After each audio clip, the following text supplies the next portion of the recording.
మాట్లాడినా రామారావు గారు మేము కలిసి వస్తాం, ప్రభుత్వానికి సహకరిస్తాం అని పదే పదే చెప్తున్నాడు.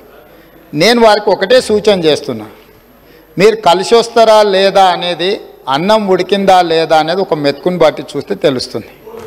ప్రతిపక్ష నాయకుడు సభలకే రాడు, వీళ్ళు కలిసి వస్తారని చెప్తే నమ్మేది ఎవరు అధ్యక్ష? నేను అందుకే వారికి సూచన చేస్తున్నా, వెనకాల ఉండే అక్కలు ఇక్కడ ఉండి చెప్పి ఇక్కడ ముంచి అక్కడికి తేలినరు. ఆ అక్కల మాటలు విన్నాడు అనుకో జూబ్లీ బస్ స్టాండ్లో కూర్చోవాల్సి వస్తుంది అధ్యక్ష.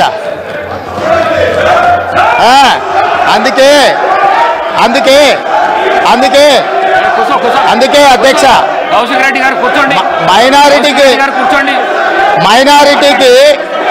మైనారిటీకి మంత్రి ఇవ్వలేదన్నాడు. 2014 నుంచి 2019 వరకు ఒక్క మహిళకు కూడా మంత్రి పదవి ఇవ్వలేదు అధ్యక్ష. 5 సంవత్సరాలు ఒక్క మహిళకు కూడా మంత్రి పదవి ఇవ్వకుండా ఈ ప్రభుత్వాన్ని, ఆనాడు ప్రభుత్వాన్ని నడిపి ఈ రోజు వచ్చి మైనారిటీలకు ఇవ్వలేదని ముసలి కన్నీరు గారుస్తారు అధ్యక్ష.